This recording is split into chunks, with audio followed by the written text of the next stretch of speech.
चलिए, breathing and exchange of gases है ना, सरल चैप्टर। अगर पूरी बायोलॉजी में कोई सबसे सरल चैप्टर है तो वो यही है, और जो चलता है उसी को मैं सरल बता देता हूँ। पूछो क्यों? क्योंकि मैं पढ़ा रहा हूँ। आओ, breathing and exchange of gases, आराम से सुनिएगा, कायदे से समझिएगा।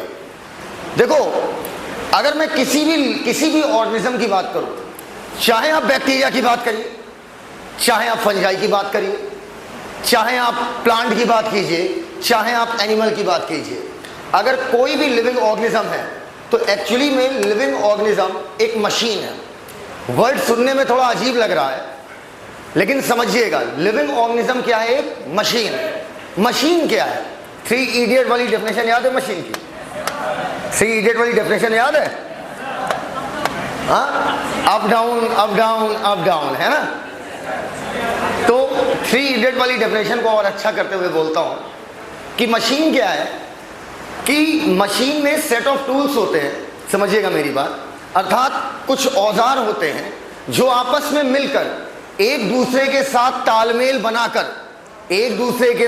तालमेल बनाकर किसी पार्टिकुलर फंक्शन को परफॉर्म करते हैं। अगेन रिपीटिंग, लेक्चर शुरू हो गया बेटा, और किसी भी चैप्टर का पहला लेक्चर ही उसकी जान होता है, ध्यान रखना। टोटल 5 लेक्चर का है चैप्टर, अब जितने भी आएंगे सब 5-5 के हैं। सबसे लंबा कौन सा होता है? Body fluid and circulation. उसके बाद जितने भी लाइन्स आएंगे सबको 5-5 लेक्चर लगेगा, सुनते जाइएगा। कोई भी लिविंग ऑर्गेनिज्म, मैंने कहा, एक मशीन है। मशीन क्या है? जब 2 या 2 से ज्यादा औजार आपस में मिलकर एक दूसरे के साथ तालमेल बनाकर किसी पार्टिकुलर फंक्शन को करते हैं तो वो क्या कहलाता है? मशीन। जैसे याद करो, अगर तुमने कभी गन्ने की मशीन देखी हो, देखिए, गन्ने की कोई मशीन नहीं होती है, गन्ने को पेरने की मशीन होती है ना। अगर अरे जिसमें गन्ना डालते, इधर से डाला उधर से जूस निकाला, बोलो यार। अब सुनो मेरी बात, उसमें क्या अकेला कोई एक सिंगल टूल होता है कि ढेर सारे? वो मिलकर आपस में तालमेल बनाकर क्या काम करते हैं? गन्ने को पेरते हैं हम, पक्का? तो वो क्या कहलाएगी? एक मशीन। भैया, लिविंग ऑर्गेनिज्म मशीन नहीं है, महामशीन है। ये बेहद कॉम्प्लेक्स मशीन है। अरे हमको मत देखो, हम तो ह्यूमन हैं, हम बैक्टीरिया की बात कर रहे हैं, जिसके लिए NCERT class 11 chapter number 2 biological classification page number 18 पर लिखती है फर्स्ट पैराग्राफ में कि यद्यपि बैक्टीरिया का स्ट्रक्चर बेहद सिंपल है और इनका बिहेवियर लेकिन क्या है? कॉम्प्लेक्स। ऐसा एनसीईआरटी लिखती है ना वहां पर बायोलॉजिकल क्लासिफिकेशन में। बैक्टीरिया सिंपल है, सिंपल हमारी तुलना में है। उसकी बॉडी को तुम सिंपल कह रहे हो, भाई बैक्टीरिया में है क्या? बैक्टीरिया कुछ नहीं है, ले खत्म। बाहर बनाई सेल वॉल, उसके अंदर बनाई प्लाज्मा मेम्ब्रेन, एक बना दिया सिंपल सा डीएनए, अंदर भर दिया पानी, ले हो गया बैक्टीरिया। ये तो बेहद स्ट्रक्चर सिंपल लग रहा है आपको, आपकी तुलना में सिंपल है भाई साहब। स्ट्रक्चर घंटा सिंपल नहीं है। अगर आप ह्यूमन द्वारा बनाई गई किसी मशीन से अगर आप इसकी तुलना करेंगे तो ह्यूमन की औकात नहीं है कि ह्यूमन अभी तक, आज तक की बात कर रहा हूं, आगे ह्यूमन कुछ भी कर सकता है। ह्यूमन बहुत तेज ग्रोथ मार रहा है। तो अब समझना मेरी बात, हम क्या कह रहे हैं। आपके लिए आपने आज तक जो सबसे बड़ी मशीन बनाई, पता उसका नाम क्या है? सबसे बड़ी मशीन ह्यूमन ने कौन बनाई है? 27 किलोमीटर की लार्ज हाइड्रोन कोलाइडर। स्विट्जरलैंड और कोई एक और कंट्री है, उसकी सीमा पे है, अर्थात उसकी होता नहीं सीमा, समझते हो ना, देश की सीमा। 27 किलोमीटर की मशीन है लार्ज हाइड्रोन कोलाइडर, 27 किलोमीटर की। गॉड पार्टिकल की खोज हुई थी, गॉड पार्टिकल की। ये क्या होता है? इग्नोर करते हैं इसको। बहुत बड़ा मशीन है ना। अगर लार्ज हाइड्रोन कोलाइडर की तुलना मेरे बैक्टीरिया से करोगे ना, तो बेटा लार्ज हाइड्रोन कोलाइडर की कॉम्प्लेक्सिटी समुद्र का एक बूंद पानी है, और पूरा समुद्र जितनी कॉम्प्लेक्सिटी अकेले मेरे बैक्टीरिया की है। इतना कॉम्प्लेक्स सिस्टम है, ह्यूमन बैक्टीरिया नहीं बना पाया आज तक। तो सोचिए, हम तो महा कॉम्प्लेक्स मशीन है। तो जितने भी लिविंग ऑर्गेनिज्म हैं वो सब के सब क्या है? मशीन। बैक्टीरिया सिंपल है हमारी तुलना में, ना कि उन मशीनों की तुलना में जो ह्यूमन ने बनाया है। बोलो यार।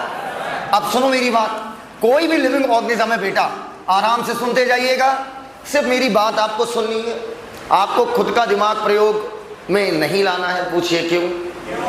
क्योंकि हम बिल्कुल बेसिक से जाएंगे, इतने बेसिक से जाएंगे कि उसके नीचे बेस ही नहीं बचा। Are you getting my point? अब सुनिएगा, मैंने कहा कि लिविंग ऑर्गेनिज्म एक मशीन है, देखिएगा बोर्ड पर, और चैप्टर की फील मैं शुरू के 5 मिनट में ही लगवा दूंगा आपको, 10 मिनट लगेगा। लिविंग ऑर्गेनिज्म को मैंने तुलना किया एक मशीन से, ठीक? मशीन बोला जाए लिविंग ऑर्गेनिज्म को कि महामशीन? महामशीन। ऊपर देखते जाइएगा, सिर्फ सुनते जाओ यार, कितना सरल है यार, कि किसी टीचर के लेक्चर में दिमाग लगाना ही नहीं है, सिर्फ बात सुनते जाइए, बात खत्म हो जाएगी, है ना? अब एक बात बताओ, कार भी एक मशीन है। कार में कोई एक औजार होता है कि ढेर सारा? ढेर सारा। कार का काम क्या होता है? एक जगह से दूसरी जगह आपको ले जाना। वो ढेर सारे औजार आपस में मिलकर एक दूसरे के साथ तालमेल बना रहे हैं। अब अगर मान लो ऐसा हो कि मैंने एक्सीलरेटर दबाया, आगे वाला टायर आगे घूमा और पीछे वाला पीछे, तो बेटा क्या गाड़ी आगे बढ़ पाएगी? तो आपस में तालमेल बैठाना बेहद जरूरी है। सुनना मेरी बात, जैसे हमारा हार्ट, हमारा लिवर, हमारा लंग्स, हमारे इंटेस्टाइन, हमारा स्टमक, हमारी स्प्लीन, ये सब आपस में क्या बनाती हैं? तालमेल। अब मुझे एक चीज का उत्तर दीजिए, कार जैसी मशीन को चलाने के लिए आपको क्या देनी पड़ेगी? आप क्या भरवाते हो कार में? हाँ, पेट्रोल। वही बेटा, पेट्रोल, डीजल, जो तुम बोल लो, सीएनजी, हाइड्रोजन बम तुम डाल दो उसमें। तो बेटा मशीन को चलाने के लिए हमें उसमें क्या देना पड़ता है? फ्यूल। जब भी हमारे मुंह से फ्यूल वर्ड आता है, हमारी पहली फीलिंग क्या आती है कि सर फ्यूल का मतलब हुआ पेट्रोल, डीजल, सीएनजी। बहुत ज्यादा मुंह खुल गया तो हाइड्रोजन गैस तक चले गए, इससे ऊपर आप नहीं बढ़ पाते हो। एक्चुअली में फ्यूल की सही डेफिनेशन आज आप सीखोगे। सोचो, 20-20 साल के हो गए सालों, आज तक फ्यूल की डेफिनेशन नहीं पता है, ठीक? तो इसमें हम लोग को निराश होना चाहिए कि नहीं होना चाहिए? नहीं होना चाहिए। आज तक नहीं पता था वो ठीक था, पर आज के बाद नहीं पता हुआ वो गलत है, क्योंकि कभी ना कभी हमने भी कभी ना कभी पढ़ी ही होगी। बोलो भैया। फ्यूल इज डिफाइंड एज, आप फ्यूल किसी भी ऐसी चीज को फ्यूल कहते हैं, सुनिएगा मेरी बात, किसी भी ऐसी चीज को फ्यूल कहते हैं जिसको जलाने पर एनर्जी निकले, और इसके साथ साथ प्लीज सुनिएगा मेरी बात, फ्यूल किसी भी ऐसी चीज को बोलेंगे जिसको जलाने पर एनर्जी निकले और उस एनर्जी से मशीन क्या करे? वर्क। बोलो यार। अब वर्क कोई भी हो, हमें क्या मतलब? अब भाई गन्ने की मशीन है तो गन्ना पेरना वर्क हो गया, कार है, कार नाम की मशीन है तो चलना हो गया। बोलो भैया। पंखे नाम की मशीन है तो हवा देना हो गया, कैमरे नाम की मशीन है तो रिकॉर्ड करना हो गया। बोलो यार। तो बेटा मशीन को वर्क करने के लिए क्या चाहिए? एनर्जी। और एनर्जी किसको जला के पाओगे? फ्यूल को। पक्का? जब हम फ्यूल को जलाएंगे, इधर देखिएगा, जब हम फ्यूल को जलाएंगे तो जलाने पर क्या निकलेगी? एनर्जी। और इसी एनर्जी का इस्तेमाल करके मशीन क्या करेगी? वर्क। ये बात क्लियर हो तो ही आगे बढ़ेंगे भैया। बोलो भैया। अच्छा, मशीन वर्क करना चाहती है, कार चलना चाहती है, आपने उसमें पेट्रोल डाला। लिविंग ऑर्गेनिज्म भी तो मशीन है, इसको भी तो काम करने के लिए फ्यूल चाहिए। और फ्यूल चाहिए, दिन में जो भकर भकर 3 बार लीलते हो, सुबह उठते, दोपहर, शाम, रात। बोलो भैया। अच्छा, किसकी डाइट है कि कौन है इसमें से जो दिन में 1 बार खाना खाता है? बस 1 बार। हो गया सिलेक्शन तुम्हारा। 1 बार खाते हो पूरे दिन में? बहुत गलत कर रहे हो। ना ना, बिल्कुल नहीं। मैं पता कितना खाता हूँ, अंदाजा नहीं होगा तुम्हें। हर 2 से ढाई घंटे पे खाना चाहिए मुझे, हर 2 से ढाई घंटे पे, क्योंकि मेरा BMR हाई है। BMR समझते हो? नहीं, कुछ हाई है, जिसकी वजह से मुझे खाना बार बार खाना ही। BMR हाई होने का मतलब होता है एनर्जी लेवल। कुछ लोगों का बॉडी का नेचुरल स्टेटस होता है कि उनके अंदर एनर्जी हमेशा ज़्यादा ही रहेगी, वो कभी सुस्त पड़ते ही नहीं। हम सुस्त नहीं पड़ते, इसलिए हमें लगातार क्या चाहिए होता है? खाना। और हम एक जगह पर, अगर तो हमसे कह दो कि सर एक जगह पर बैठे रहना है आपको, ठीक, तो एक बैठेंगे, फिर हल्ती पलती मारेंगे, फिर एक टांग ऊपर रख लेंगे, फिर 2 टांग ऊपर रख लेंगे, फिर दोनों नीचे करेंगे, क्योंकि BMR क्या है? बहुत ज़्यादा हाई। तो लगातार अगर तुमको सर एक जगह खड़े होकर पढ़ाना है, आप इनसे पूछ लीजिए, ठीक, इनकी पूरी कंपनी है जिसमें बहुत सारे बंदे काम करते हैं, खुद की इनकी कंपनी है, इन्हें खुद आना पड़ता है मेरे लिए। पूछो क्यों? कहते हैं सर आप इतना ज़्यादा इधर से उधर भागते हो, सर हाथ दुखने लगता ऐसे ऐसे करते करते सर, क्योंकि हम एक जगह खड़े नहीं हो पाएंगे। हमें तुरंत इधर जाना होगा थोड़ी देर में, वो देखो फिर उनका हाथ चला, फिर हमको इधर, वो देखो फिर हाथ चला। तो बेटा इस मशीन को एनर्जी बहुत ज्यादा चाहिए, तो उसके लिए फ्यूल भी हमें बहुत ज्यादा चाहिए। और लिविंग ऑर्गेनिज्म के लिए फ्यूल की तरह काम कौन करता है? पेट्रोल, डीजल या खाना? खाना। अगर सोचो कोई पेट्रोल पंप पे हो, हम तो ये सब बदतमीजी खुद करें, कोई पेट्रोल पंप में भैया फ्यूल डाल दो, उसी में रोटी सलाद रायता भर दे, टंकी खराब कर दे। क्या भैया फ्यूल तो खाना भी है कार के लिए, लेकिन फ्यूल की तरह कौन काम कर रहा है? पेट्रोल। लिविंग ऑर्गेनिज्म के लिए फ्यूल की तरह काम कौन कर रहा है? फूड। मैं क्लास 6 में था, मुझे अच्छे से याद है, पहला या दूसरा चैप्टर था, नहीं पहला चैप्टर था शायद, क्लास 6 में था, मुझे अच्छे से याद है, जब वहां पर लिखा हुआ था कार्बोहाइड्रेट, प्रोटीन, लिपिड, ये सब हमारी बॉडी में फ्यूल है। तब मेरे मन में पहला प्रश्न उठा था कि यार फ्यूल तो हम लोग पेट्रोल डीजल को बोलते हैं, तो इन्होंने यहाँ पर फ्यूल क्यों लिखा? नहीं समझे बात। तब मैंने गूगल किया था, बहुत डिटेल में उसको पढ़ा था, कक्षा 6 में। सोचो अगर कोई लड़का क्लास 6 से इंटरनेट यूज कर रहा हो, तो उसे इंटरनेट की कितनी डीप नॉलेज होगी, कितनी डीप नॉलेज होगी। अरे शिक्षा की अब शिक्षा किसी भी क्षेत्र की हो सकती है, ज्ञान को बढ़ाना है। अब क्षेत्र कोई भी हो, बोलो भैया। अब आप लोग फील कर गए होगे कि मैं खाने को फ्यूल क्यों बोल रहा हूं। जब हमारी बॉडी में खाना जाता है, ठीक, चलो सब लोग खाना खाओ बेटा, खाना खाओ। ये कैसे खाना खाती है? खाना जब तुम खाओगे तो खाना कहाँ जाएगा? टेस्टिस में? अच्छा स्टमक में। अच्छा स्टमक में, आई एम सॉरी। अरे पूछ लेते, अभी लिवर बोलते तो दिक्कत ना होती तुम्हें। हाँ इधर देखो, मैं बायो का अध्यापक हूँ, मेरे लिए सारे अंग एक बराबर है, जैसे हार्ट वैसे लंग्स वैसे लिवर वैसे कुछ भी। तो बेटा खाना कहाँ गया? स्टमक में। स्टमक में अब अगर मान लो तुमने इतना बड़ा पिज्जा होका है, इतना बड़ा पिज्जा अगर तुमने खाया, तो क्या वो पिटवा फाड़ के प्लेट में चला जाएगा क्या? पहले पिज्जा को तोड़ेंगे, पूछो कितना छोटा तोड़ेंगे? इतना छोटा तोड़ेंगे कि स्टमक से निकल के वो किस में चला जाए? ब्लड के पाइप में। और खाना पूरी बॉडी में हर जगह की सेल्स को क्या हो जाएगा? ब्लड देके चलाएगा। बोलो यार। अब सेल इस फूड का करेगी क्या? सेल इस फूड को तोड़ेगी, तोड़ के क्या निकालेगी? एनर्जी।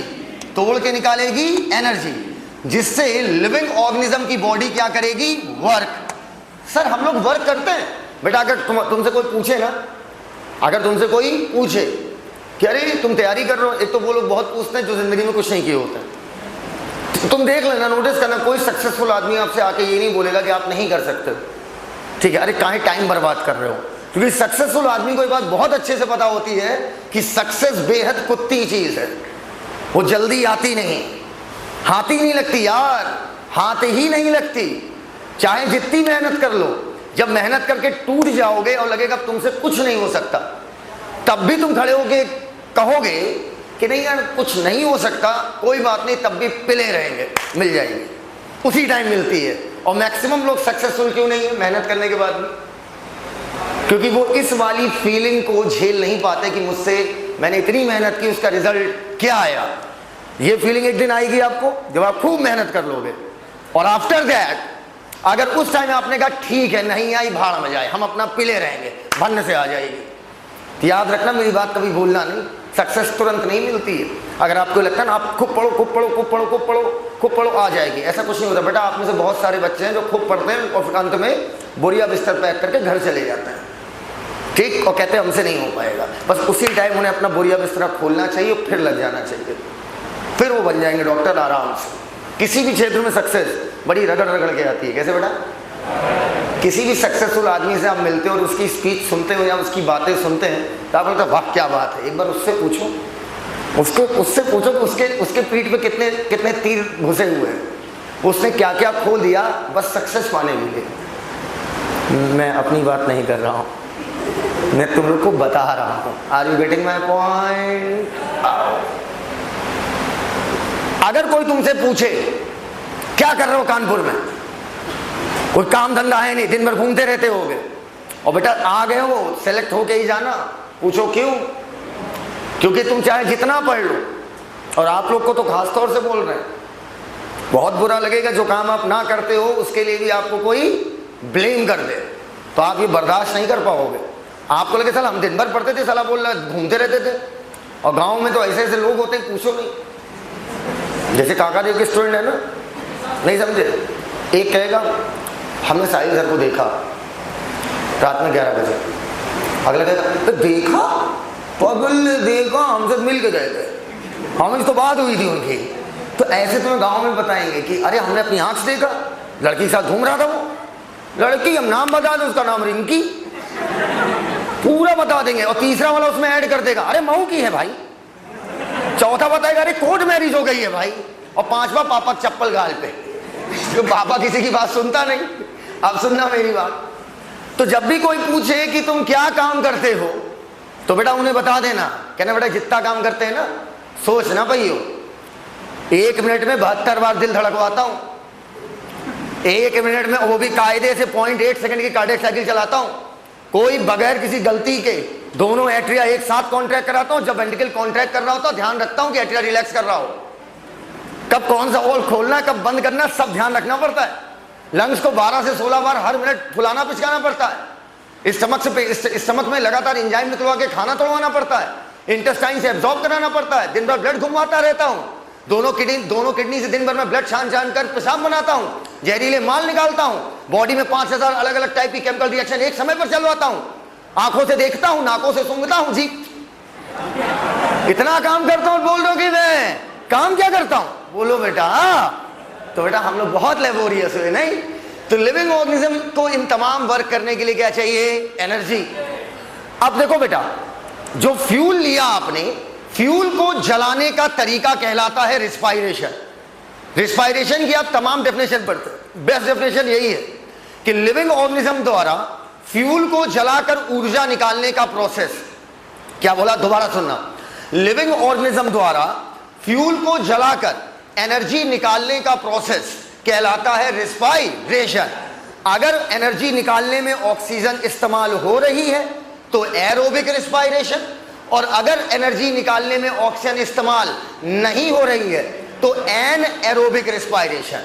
मैंने एक लेक्चर में आपको बताया था, किसी के भी नाम के पहले ए या एन लग जाए, इसका मतलब वो चीज क्या हो गई, अपसेंट। बोलो भैया, अगर ऑक्सीजन यूज हो रही है तो क्या कहलाएगा, एरोबिक, और नहीं हो रही है तो एनएरोबिक। बेटा हम लोग क्या पढ़ रहे हैं, ह्यूमन फिजियो की प्लांट फिजियो, हाँ ह्यूमन फिजियो पढ़ रहे हैं। तो हम लोग अपनी बात करें, हम लोगों में एरोबिक होता है कि एनएरोबिक, दोनों, एरोबिक भी होता है एनएरोबिक भी होता है। इस समय तुम्हें क्या लग रहा, मेरी बॉडी में एरोबिक चल रहा है, भाई एरोबिक तो चल ही रहा, मर ही जाएंगे ना, एरोबिक तो चल ही रहा, सांस अंदर बाहर तो कर ही रहे हो, लेकिन एरोबिक के साथ, क्योंकि इस समय मेरी बॉडी हाइपर एक्टिव स्टेट में है, तो इस समय मेरी बॉडी को एनर्जी और चाहिए, तो अब बॉडी इस समय मेरी एरोबिक के साथ साथ एनारोबिक रिस्पायरेशन भी कर रही है। नहीं समझ पाए हमारी बात, नहीं समझ पाए। एरोबिक नॉर्मल कंडीशन में aerobic, when you are doing any exercise या तुम किसी प्रकार का वर्क कर रहे हो, हार्ड वर्क कर रहे हो,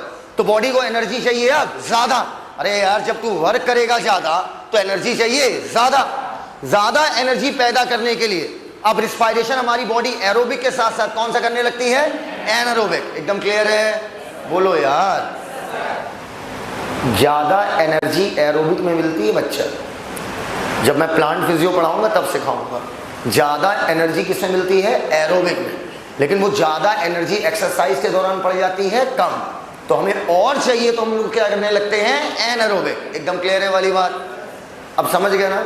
the most misunderstood subject is biology. सबको लगता है आती है, पर इतने लैक होते हैं कॉन्सेप्ट। अब देखो मैंने तुमसे पूछा हम एरोबिक करते हैं एनारोबिक, सबके मुंह से क्या निकला, एरोबिक। यही स्टेटमेंट आ जाएगा, गलत हो जाएगा हमारा, समझ गए।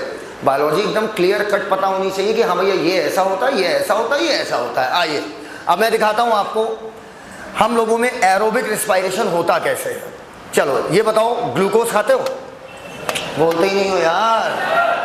अच्छा ग्लूकोज, आपकी बॉडी को मैंने कार्बोहाइड्रेट ढेर सारे दे दिए, प्रोटीन ढेर सारे दे दिए, लिपिड ढेर सारे दे दिए। बॉडी आपकी तीनों को तोड़ती है, कार्बोहाइड्रेट को भी तोड़ती है, प्रोटीन को भी तोड़ती है, लिपिड को भी तोड़ती है। अब लेकिन आपको मैं एक बात बताऊं, इन तीनों में आपकी बॉडी का फेवरेट होता है कार्बोहाइड्रेट।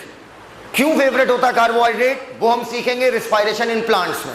क्योंकि जब हम रिस्पायरेशन इन प्लांट पढ़ते हैं तो एक्चुअली में रिस्पायरेशन इन प्लांट नहीं होता है, रिस्पायरेशन इन लिविंग ऑर्गेनिज्म होता है। वो प्लांट फिजियो में दे दिया गया, फालतू की बातें हैं।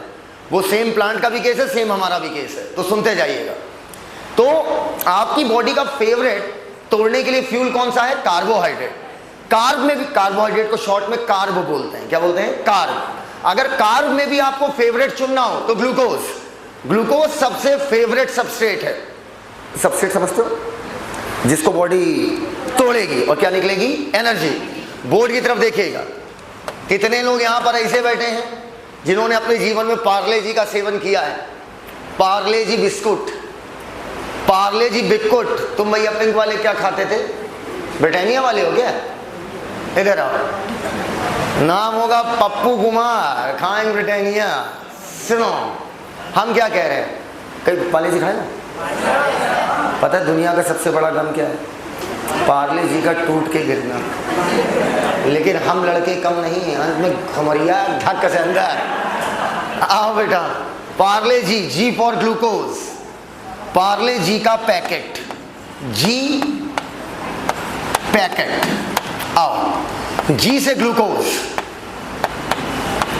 जी से ग्लूकोज, पी से पायरविक एसिड, पायरविक एसिड लिखिएगा नहीं, ए से एसिटिल को एंजाइम ए, कुछ होता होगा हमें क्या पता। के से क्रेब साइकिल, सब डिटेल में सिखाऊंगा। क्रेब साइकिल, ईटी से ईटीएस। ऊपर देखिएगा, ऊपर लिखो मत बेटा, पहले सुना करो मन से कि बात क्या हो रही है। ठीक, तुम्हारे मन में ऐसा ठूंस देंगे कि तुम खुद से लिखोगे। ठीक है। ग्लूकोज टूटता है और बनाता है पायरुविक एसिड। क्या बोला? ग्लूकोज टूटेगा और क्या बनाएगा? Pyruvic acid. पायरुविक एसिड टूट के बनाएगा एसिटिल कोएंजाइम में। एसिटिल कोएंजाइम ए जाएगा क्रेब साइकिल में और लास्ट स्टेप कौन सी आएगी? ईटीएस। दोबारा मेरे साथ आओ, बोलो ग्लूकोज टूट कर बनाएगा पायरुविक एसिड। मेरे भाई सारी स्टेप आएगी, ये पूरा चैप्टर है पांच लेक्चर का।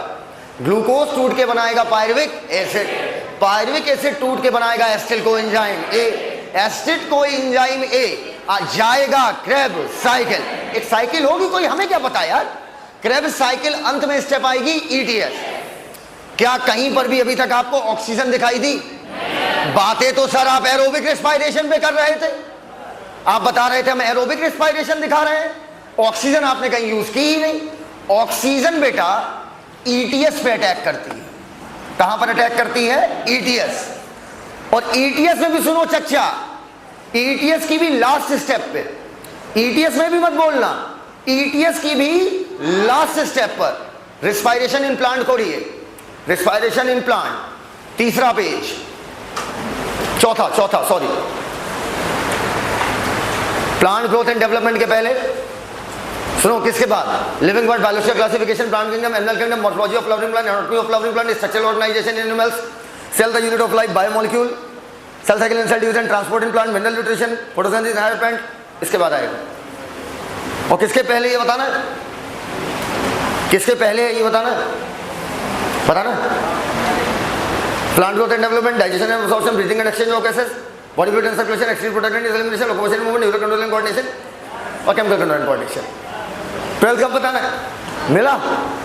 वहां देखिए बिल्कुल टापम टाप लिखा होगा। अरे चोर, ग्लाइकोलिसिस खोलो चेहरे पे। अरे यार ग्लूकोज मिला? बिल्कुल नीचे देखो, ग्लूकोज से क्या बना देख लो बेटा।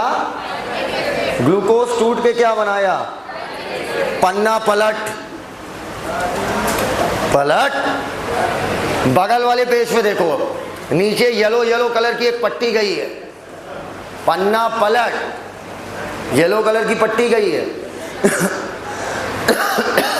पायरुविक एसिड से देखो क्या बना है सर, और भी बहुत कुछ बना है, वो क्यों नहीं बता रहे हो? वो नहीं बता पाऊंगा, आई एम सॉरी, पढ़ के नहीं आया हूं। पन्ना पलटो, देखो टॉप पर एक क्रेब साइकिल दिखी, बगल में देखो ईटीएस, लंबा सा बना होगा, लंबा सा डायग्राम ईटीएस, कुछ समझ में नहीं आ रहा होगा। सब आएगा समझ में। ईटीएस पे जाओगी अम्मा, ईटीएस पे देखो एक लाल लाल रंग का एक प्रोटीन धसा हुआ है, देखो वहीं पर ऑक्सीजन अटैक कर रहा है। बोलते ही नहीं हो यार, किसको नहीं दिखा? सबको दिख गया? ऑक्सीजन अटैक करते दिख रही है। क्या अटैक कर रही, क्यों अटैक कर रही है, आखिर क्या कहना चाहती है? आई डोंट नो, मुझे नहीं पता। तो अब आइए दोबारा, जी से क्या था? ग्लूकोज,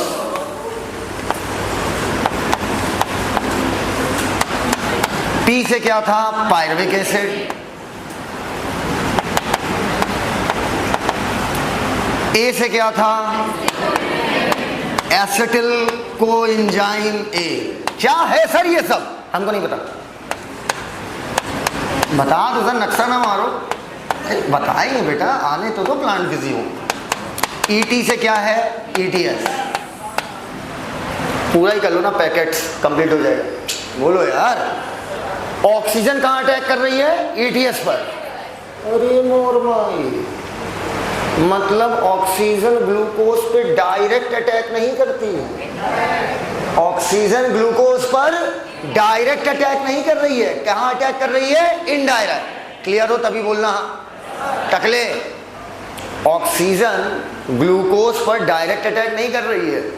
क्या डायरेक्ट अटैक कर रही है? क्या ना, ऑक्सीजन कहां पर अटैक कर रही है? ईटीएस। तो बताइए, ऑक्सीजन का ग्लूकोज पर डायरेक्ट अटैक या indirect? Glucose step by step टूटता जा रहा है, पक्का, और ऑक्सीजन की मदद से। लेकिन ऑक्सीजन का अटैक कैसा है? इनडायरेक्ट। अब क्यों इनडायरेक्ट है, क्या कहानी है, ये सब बात हम वहां करेंगे, इस चैप्टर में नहीं करेंगे। एनसीईआरटी यहां एक वर्ड लिखकर आगे बढ़ गई। एनसीईआरटी कहती है कि ग्लूकोज को हम इनडायरेक्टली तोड़ते हैं। अब इनडायरेक्ट क्यों लिखा है, इसका मतलब हमें समझना पड़ेगा। और जब तोड़ोगे तो क्या निकलेगी? एनर्जी। और इस एनर्जी से सभी बच्चे बताएं, हम लोग क्या करेंगे? नहीं करेंगे। ग्लूकोज के टूटने पर जो एनर्जी निकलती है, बायोलॉजी सबको आती है। फेवरेट सब्जेक्ट क्या था स्कूल में? बायो। इस एनर्जी का वर्क, हाँ, फिजिक्स, मैथ, मुंह पाइथागोरस के इधर। इस एनर्जी का इस्तेमाल हम लोग नहीं कर सकते ना, बिल्कुल नहीं। इस एनर्जी का यूज हम नहीं करते। Sir zigzag line symbolise energy, ये सिंबल है एनर्जी का। तो सर इस एनर्जी से हम करेंगे क्या? नाम सुना होगा कभी ना कभी, एक केमिकल है एडिनोसिन डाइफॉस्फेट। नाम सुना है बच्चे का? किसका बच्चा है? हाँ बड़ा मेरा। PI, I for inorganic, I for inorganic, phosphate inorganic compound है ना यार। PI लिख दिया, इन दोनों को जोड़ेगा। तो बताओ, बॉन्ड बना रहे हो कि बॉन्ड तोड़ रहे हो? बता दो भैया। बना रहे हैं। और ये एनर्जी इसी बॉन्ड में जाकर क्या हो जाती है? स्टोर। एकदम क्लियर है वाली बात? तो सर अब वर्क करने के लिए एनर्जी कब आएगी? इतना नाटक बता डाले आप हमको कि ग्लूकोज टूटा, एनर्जी निकली, लेकिन इसका हम इस्तेमाल ही नहीं करेंगे। तो इतनी बकैती की है किस लिए थे? रुको, सब्र करो, आएगा भी आएगा। अब मान लो मुझको सूसू लगी, अरे मेरा मन यार, मेरी बॉडी है, कुछ भी करूं, तो सूसू करने के लिए भी क्या लगेगी? एनर्जी। अरे यार कुछ तो वर्क हो रहा है, एनर्जी तो लगेगी। वो एडिनोसिन डाइफॉस्फेट था, तो ये एडिनोसिन ट्राइफॉस्फेट। सबसे पीछे सामने देखता रहे बेटा, ये सब एनसीईआरटी लिखी नहीं सीधा सीधा, उन्होंने सीधा मत दिया है, समरी लिख दी है। इस बॉन्ड को तोड़ोगे, सर तोड़ेंगे तो वापस डाइफॉस्फेट बन जाएगा। हाँ तो बनने दो, तुम्हें क्या दिक्कत, तुम्हें क्या चाहिए? एनर्जी। और अब जो एनर्जी निकलेगी उससे हम लोग क्या करेंगे? फिर सोच लो क्या करेंगे? हाँ अब वाले से वर्क करेंगे। क्या करेंगे? वर्क। तो ये है कंप्लीट मैकेनिज्म जो बोर्ड पर लिखी हुई है। काइंडली इसको छाप लें, वरना बत्ती बुझ जाएगी और मूड मेरा खराब हो जाएगा। बत्ती बुझते ही मूड खराब हो जाता है, पता नहीं क्यों। इधर देखिएगा, ग्लूकोज से पायरुविक एसिड से एसिटिल कोएंजाइम में, एसिटिल कोएंजाइम में गया क्रेब्स साइकिल से ईटीएस, अब बीच में निकलेगी तब ऑक्सीजन अंत में अटैक करेगी इनडायरेक्ट। एनर्जी निकली एडीपी इनऑर्गेनिक फॉस्फेट एटीपी थोड़ा जो एनर्जी निकली उससे होगा वर्क, पक्का। अच्छा बोर्ड की तरफ देखो, एक जरा मुझे वो देना, पेज देना, वाइट पेज लाओ, जल्दी लाओ, वाइट पेज लाओ। गधी वधी हो गया दिमाग से, बुक से क्यों देंगे? छोड़ो।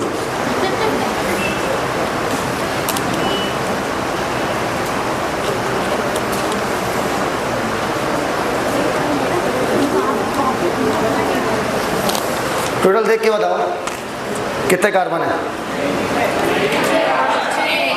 आगे वाले बता दो, पीछे वाले बता दो, तुम लोग बोल दो 6। ये है ग्लूकोज C6H12O6। सर H12 दिख नहीं रहा है, O6 मत देखो। ग्लूकोज टूटा, बॉन्ड टूटा, एनर्जी निकल रही भाई, एडीपी और इनऑर्गेनिक फॉस्फेट बनाए। ग्लूकोज टूटा और ये 2 मॉलिक्यूल बने 3 कार्बन के, 6 कार्बन का कंपाउंड टूट के 3 कार्बन का कंपाउंड बना रहा है। एनर्जी निकली, महसूस हुई? गर्मी महसूस हुई? अच्छा, इनको महसूस भी हो गई मिलो। अब बताइए ये काटाबॉलिज्म रिएक्शन थी कि आनाबॉलिज्म? हाँ वही कैटाबॉलिज्म थी क्या? तो बताइए रिस्पायरेशन कैसी रिएक्शन है? कैटाबॉलिज्म। लो अच्छा, एक पायरुविक एसिड है तो एक का तुम इस्तेमाल कर लो, उससे अल्कोहल भी बन जाती है एनारोबिक कंडीशन में। पायरुविक एसिड से अल्कोहल बनता है एनारोबिक कंडीशन में। 3 कार्बन के कंपाउंड में को तोड़ दिया हमने, ये कार्बन डाइऑक्साइड बाहर, अरे एक कार्बन के रूप में CO2 बाहर। ये कितना कार्बन है? 2 एसिटिल कोएंजाइम। समझ पाए हमारी बात? बोलते ही नहीं हो यार। अब मुन्ना मेरी बात सुनना, तो ओवरऑल रिस्पायरेशन कैटाबॉलिक प्रोसेस हुआ क्योंकि इसमें ग्लूकोज क्या है, स्टेप बाय स्टेप तोड़ा जा रहा है, पक्का। अब आपसे एग्जाम में क्वेश्चन पूछेगा कि ग्लूकोज को एक बार में सारे कार्बन तोड़े जाते हैं कि धीरे धीरे? धीरे धीरे। बस यही प्रॉब्लम है तुम्हारा, यही प्रॉब्लम है। अबे ये तो किताब में भी लिखा है, तो पढ़ने क्यों आए हो? रीजन क्यों स्टेप बाय स्टेप तोड़ा जाता है? हर चीज में क्यों लगाया करो ना यार, वरना ये भैया चौपतिया से पेपर बनता है, सबको पता है एनसीईआरटी से पेपर बनता है, पर आपने एनसीईआरटी को कितना डिकोड किया है? अपन इतनी देर तक पता किस वर्ड पे बहस कर रहे थे? इनडायरेक्टली, कि वो इनडायरेक्टली वहां लिखा क्यों है, क्योंकि जब असर्शन रीजन आएगा तो सॉल्व कैसे होगा। अब अगला क्वेश्चन है मेरा, ग्लूकोज को स्टेप बाय स्टेप क्यों तोड़ते हैं, एक बार में सारे बॉन्ड क्यों नहीं तोड़ते? अब सुनो हमारी बात, कभी दाल बनाइए? कितने लोग दाल बनाना जानते हैं? हाँ, मुंह भी तुम्हारा वैसा ही है। अगर आप दाल बनाओ तो कहते हैं धीरी आंच पे पकाएं, आराम आराम से। मान लो दाल बनाने के लिए 1000 किलो जूल एनर्जी चाहिए, तो हम उसे धीरे धीरे देते हैं। ऐसा नहीं होता कि 1000 जूल का बम मार दो उसमें कि खत्म, एक बार में दे दी एनर्जी, बन गई दाल। बनेगी नहीं, जल जाएगी। क्या? दाल। और अगर एक बार में सारी एनर्जी निकाल दिया तो बेटा सेल भी तुम्हारी क्या होगी? जल जाएगी। धीरे धीरे एनर्जी निकलती है, हौले हौले, और वो एनर्जी हौले हौले इस्तेमाल हो जाती क्या बनाने में? एटीपी। बोलो यार, ना सेल को फर्क पड़ा और ना हमें फर्क पड़ा। इस वजह से रिस्पायरेशन एक स्टेप बाय स्टेप प्रोसेस है। Is this clear to each and everyone? आइए, कहते हैं कि ब्रीदिंग और रिस्पायरेशन कॉमनली एक वर्ड है, लेकिन इनमें अंतर होता है।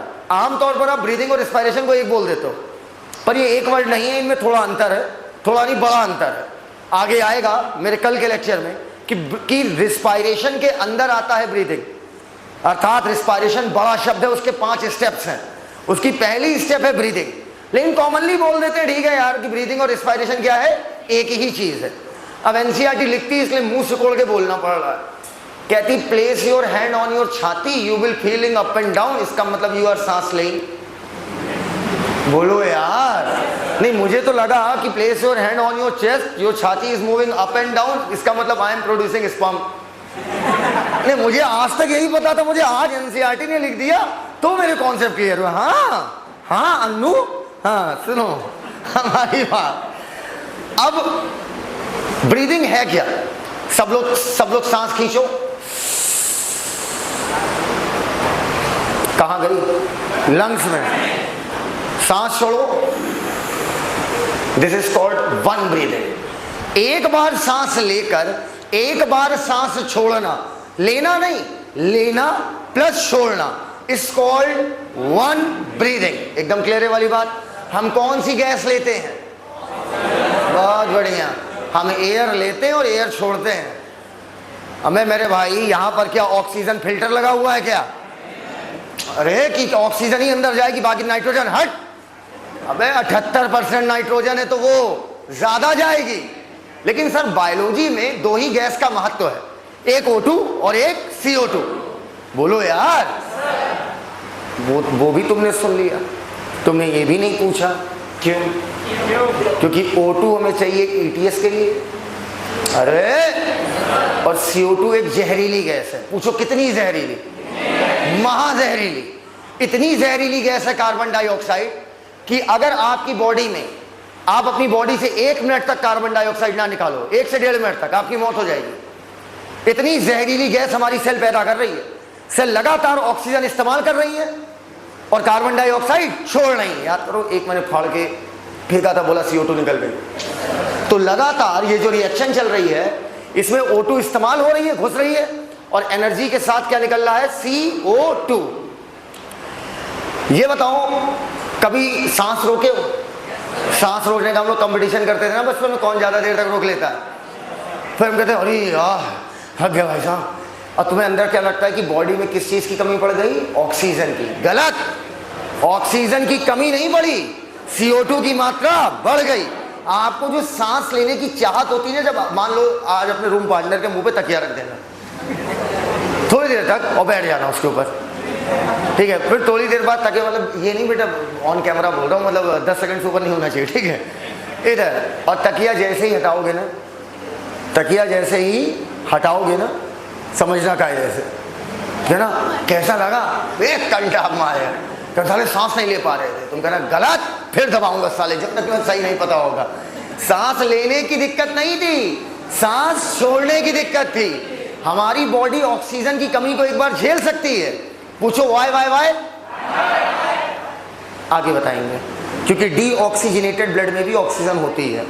बताऊंगा मैं, आगे बताऊंगा। डीऑक्सीजनेटेड में भी ऑक्सीजन होती है, तो बॉडी उससे काम चला लेती है। लेकिन जो कार्बन डाइऑक्साइड ब्लड में बढ़ रही है, उसको बॉडी नहीं झेल पाती है। और अल्टीमेटली एग्जाम में आया हुआ क्वेश्चन है, अर्ग फॉर ब्रीदिंग। अगर किसी की सांस रोक दो तो सांस लेने की जो चाहत है, उसका वजह क्या है? उसका मुख्य कारण क्या है? सांस ऑक्सीजन की कमी या CO2 की अधिकता? बोलते ही नहीं हो यार। CO2 की अधिकता। क्या ये बात एकदम क्लियर है भैया? आइए बोर्ड की तरफ देखिएगा। कहां पर? बोर्ड की तरफ। अब आपको ये बातें देखो, मैं कहता हूं बायोलॉजी उतनी ही कॉन्सेप्चुअल है जितनी फिजिक्स और केमिस्ट्री, लेकिन कुछ चीजें हमें याद रखनी पड़ती हैं, ठीक है। जैसे हम लोग केमिस्ट्री में भी कुछ चीजें याद करते हैं, फिजिक्स में भी कुछ चीजें याद करते हैं, वैसे बायो में भी आपको कुछ चीजें याद करनी पड़ेगी। कहोगे सर फिजिक्स में क्या कुछ याद करते हैं? ड्रिफ्ट वेलोसिटी, ये वर्ड याद किया तुमने। न्यूटन का तीसरा लॉ क्या है? एक्शन रिएक्शन बताएगा नाटक ना, तुम्हें कैसे पता तीसरा है? याद किया है। कुछ चीजें, बेसिक चीज तो तुम्हें दिमाग में रखनी पड़ेगी। बहन एक बात बताओ, सभी लोग, जो लोग पानी में रहते होंगे वो किससे सांस लेते होंगे? किससे? और जो लोग जमीन पे रहते होंगे, लंग्स। इसका मतलब आप किसी जानवर का रिस्पायरेटरी ऑर्गन क्या होगा, ये इस बात पे डिपेंड करता है कि उसका निवास स्थान क्या है। जमीन पे है तो गिल्स, लंग्स, और पानी में है तो गिल्स। एकदम क्लियर है? अब सुनना, तो निवास स्थान को अंग्रेजी में हैबिटाट कहा जाता है। अर्थात रिस्पायरेटरी ऑर्गन कैसा होगा किसी जानवर में, पहली चीज जो देखेंगे वो क्या है? उसका हैबिटाट। दूसरा है लेवल ऑफ ऑर्गेनाइजेशन, अर्थात जितना डेवलप्ड जानवर होगा उसका रेस्पिरेटरी ऑर्गन उतना डेवलप्ड होगा। बोर्ड की तरफ देखिए, आइए। हाँ, तो एक बात बताना भूल गए, एक बात और बतानी है, O2 CO2 तो समझ गए, बायोलॉजी में दो ही गैस का महत्व है। O2 चाहिए रिस्पायरेशन के लिए, CO2 जहरीली है तो बाहर निकालनी पड़ेगी। सर नाइट्रोजन के बारे में कुछ आपने नहीं कहा कि एयर में नाइट्रोजन भी तो अंदर जा रही है सर, वो भी 78% है चाचा, 78। बेटा नाइट्रोजन है N2 है N triple bond N, Munna triple bond है, 4 बॉन्ड होता ही नहीं है, सिंगल डबल ट्रिपल सबसे मजबूत। बोलो यार, तो पढ़ा होगा ना 1 सिग्मा 2 पाई नाटक, नहीं पढ़ा? तो बेटा ट्रिपल बॉन्ड इतना मजबूत होता है कि आपकी body N triple bond N को तोड़ ही नहीं पाती, और जब तोड़ ही नहीं पाती तो क्या वो आपकी बॉडी पे कोई असर डालेगी? नहीं, कोई रिएक्शन देगी आपकी बॉडी में? नहीं। दैट्स व्हाई मैं इस गैस को कंसीडर नहीं करता। सिर्फ 2 गैस कंसीडर की जाएंगी, one is O2 and other is CO2। तो कहते हैं ऑक्सीजन का लंग्स तक पहुंचना और लंग्स से कार्बन डाइऑक्साइड का बाहर आना कहलाता है एक ब्रीदिंग। एटमॉस्फेरिक एयर का लंग्स तक पहुंचना या ऑक्सीजन बोल, और CO2 का बाहर निकलना क्या कहलाएगा? ब्रीदिंग। अब बोर्ड की तरफ देखना, कुछ जानवरों के नाम लिख रहा हूं, इधर देखना। जैसे लोअर इनवर्टिब्रेट्स, इनवर्टिब्रेट्स मतलब रीढ़ की हड्डी है या नहीं है? बोलते ही नहीं हो यार। लोअर इनवर्टिब्रेट्स, एग्जाम्पल स्पॉन्जेस, याद मैं करा दूंगा, तुम सुनते रहो बस। सिलेंट्रेट्स, ये सब बड़े बड़े ग्रुप है। अभी R1 में यही चल रहा है, एनिमल किंगडम ही चल रहा है, आपके यहाँ भी चलेगा, परेशान ना होइए। स्पंजेस, सिलेंट्रेट्स और फ्लैटवॉर्म। स्पंजेस, सिलेंट्रेट, फ्लैटवॉर्म, ये सांस लेते हैं अपनी पूरी बॉडी से। पूरी बॉडी का मतलब क्या हुआ? इंटायर। पूरी बॉडी का मतलब क्या हुआ बेटा? इंटायर। सर मतलब पूरी बॉडी से ऑक्सीजन घुसेगी और पूरी बॉडी से कार्बन डाइऑक्साइड बाहर आएगी। सोचो ह्यूमन में अगर ऐसा होता तो कितना मजा आता। जब ऑक्सीजन घुसती कपड़ा सिकुड़ जाता, और जब CO2 निकलती तो फट फट फट फट। बोलो यार, खुद का कूलर होता वे, O2 घुसती कपड़ा चिपक जाता, और लगातार अगर ऐसे होता रहता कितना मजा आता। Entire body surface. आओ आजा मुन्ना, आजा बेटा। अगला नाम लूंगा मैं अर्थवॉर्म का। अर्थवॉर्म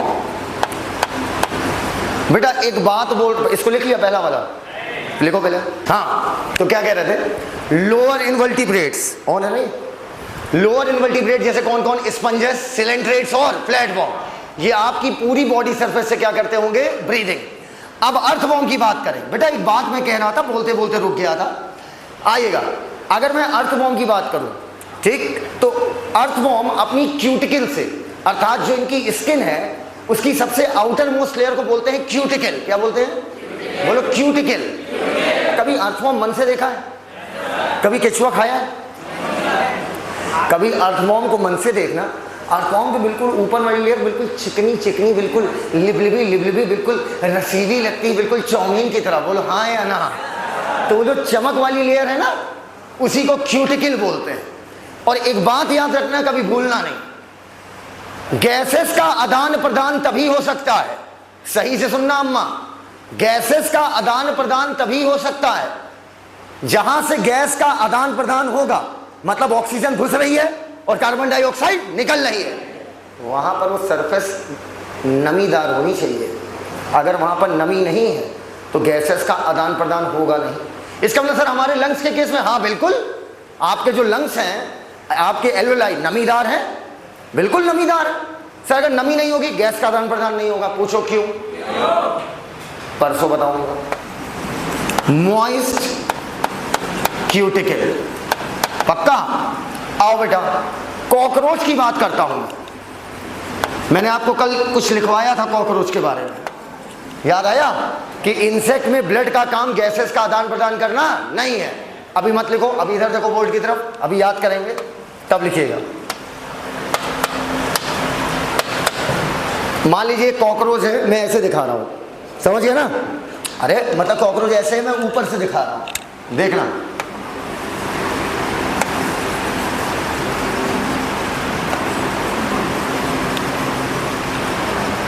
ये कॉकरोच है, ये ट्यूब दिख रहे हो? ये ट्यूब दिख रही है? ये ट्यूब दिख रही है? ऐसे ढेर सारी ट्यूब पूरी बॉडी में फैली होती है। सर ये तो बिल्कुल ट्यूब नहीं, ट्यूब की शाखाएं लग रही हैं। जी हाँ, आपको सही लग रहा है। और इन ट्यूब्स को बोलते हैं ट्रैकियल ट्यूब्स। कौन सी ट्यूब? Tracheal tubes. इन ट्यूब्स को बोलते हैं ट्रैकियल ट्यूब। तो बेटा मैं लिखूंगा कॉकरोच रिस्पायरेशन किससे कर रहा है? Tracheal tubes. सुनो मेरी बात। अच्छा, अगर मान लो किसी के नाम में ही एक्वेटिक आ जाए, नाम में ही एक्वेटिक आ जाए, तो आप आगे सुनना चाहोगे कि गिल्स बोल दोगे? Gills, aquatic, arthropods and mollusc. पहले याद करेंगे हम लोग गिल्स।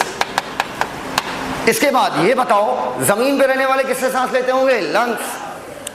अब मैं बात करूंगा अगले पेज पर वर्टिब्रेट्स की। अगर मैं वर्टिब्रेट्स की बात करूं, जिनके पास रीढ़ की हड्डी है, वर्टिब्रेट्स को टोटल कितने पार्ट में डिवाइड किया था? 5, 4 नहीं 5, मोटा मोटा 5। फिशेस, एम्फीबियंस, रेप्टाइल्स, बोलो रेप्टाइल्स, बर्ड्स, स्तनधारी। मछली कहाँ की रानी है?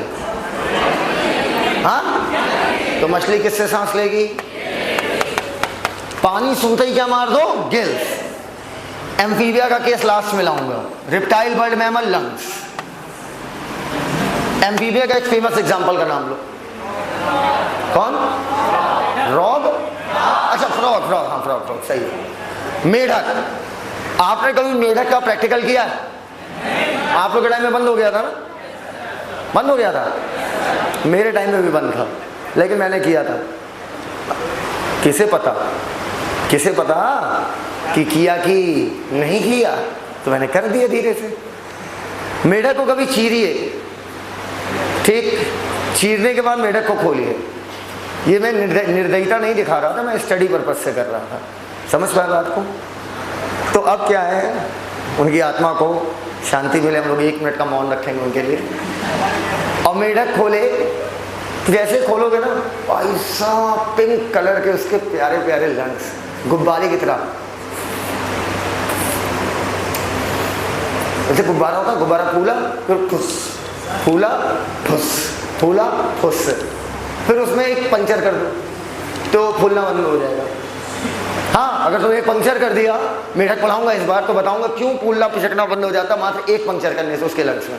छोटी सी सुई लो, छुआ दो, जहां पे गड़ाए तो वो वाला लंग्स गया, ना फूलेगा अब ना पिचकेगा। अब समझो मेरी बात। तो मेढक किससे सांस ले रहे हैं? लंग्स से। ये पहला हुआ। दूसरा, आपने कभी ना कभी देखा होगा मेढक को बड़े मन से। तो मेढक तालाब के बगल ऐसे बैठता है, यही पोजीशन है मेढक की, तालाब के बगल ऐसे बैठा है, समझी? और थोड़ी देर बाद मैं देखता हूँ वो वापस पानी में घुस जाता है, फिर उछल के वापस आता है। अरे यार, पहले बैठा रहेगा, फिर पानी में घुस जाएगा, फिर वापस आएगा। वो चुप क्यों करता है ऐसा? जब जमीन पे है तो वो लंग्स से सांस तो ले ही रहा है, लेकिन वो अपनी स्किन से भी सांस लेता है। और वो पानी में कूदता इसलिए है ताकि उसकी स्किन क्या हो जाए? मॉइस्ट। समझ पाए हमारी बात? तो मेढक अपनी मॉइस्ट स्किन से भी सांस लेता है। कितने लोग तंबाकू खाते हैं? हाथ ऊपर। अच्छा, सुनो मेरी बात बेटा, तुम लोगों को कोई तंबाकू वाला? रजनीगंधा विद डबल विमल, देखो बोल दिया। आओ अब सुनो मेरी बात। हमने देखा है जो लोग तंबाकू खाते हैं, अपना ऐसा रगड़े,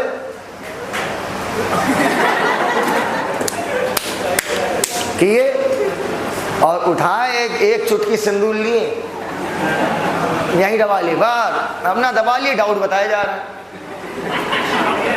मैं नहीं हूं, ये कन्फर्म है। अब ये तुम्हें आइडेंटिफाई करो कौन हो सकता है। मैं कन्फर्म नहीं हूं। इधर रख लिया और ना आराम से अंदर ही अंदर मजा आ रहा है, आराम से लेक्चर चल रहा है। अब तुम लोग पोरवाल सर को और अनिल सर को ऐसे ताड़ोगे कि कौन है इसमें से। पता नहीं बेटा। अब बेटा इसका मतलब है अंदर ही अंदर मजा आ रहा है। मतलब यहाँ पर होंठ के पीछे देखा होगा ना, गुलाबी गुलाबी लाइनिंग होती है। अरे यार, अरे हल्का रेडिश गुलाबी बोलो यार, मेरे मत देख इधर।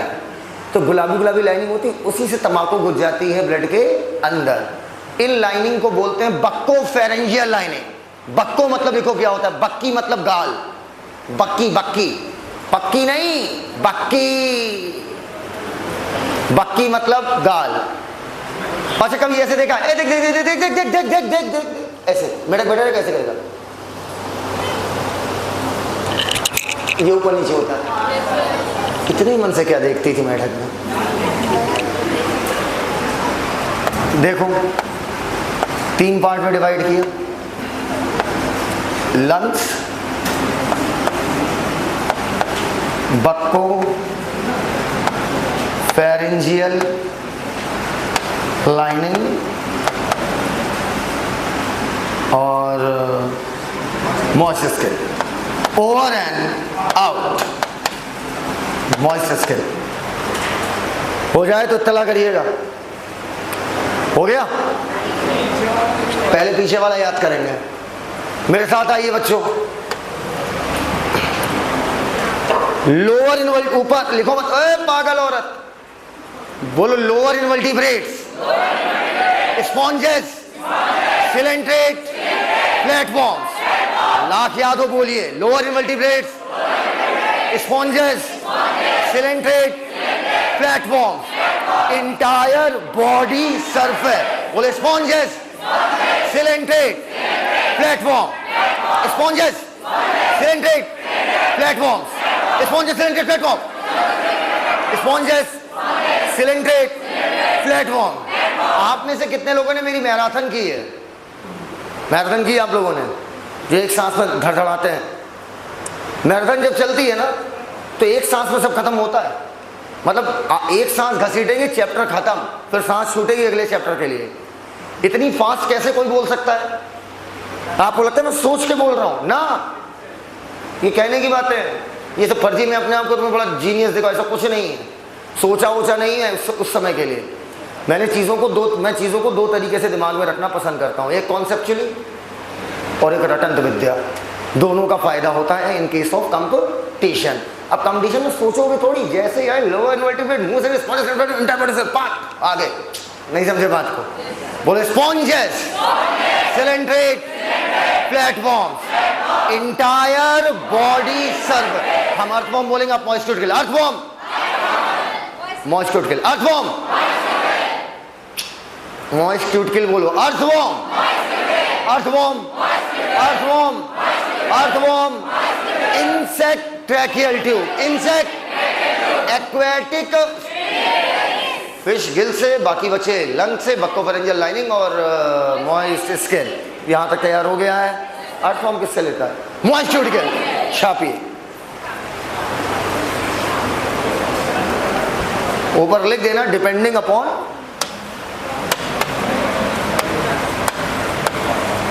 इसकी एनसीईआरटी रीड नहीं भी करेंगे तो कोई दिक्कत नहीं। हैबिटाट एंड लेवल ऑफ संगठन, लेवल ऑफ ऑर्गेनाइजेशन। आपका आएगा कि ब्रीदिंग होगा, ब्रीदिंग होती कैसे है, कैसे सांस अंदर जा रही है, कैसे सांस बाहर आ रही है।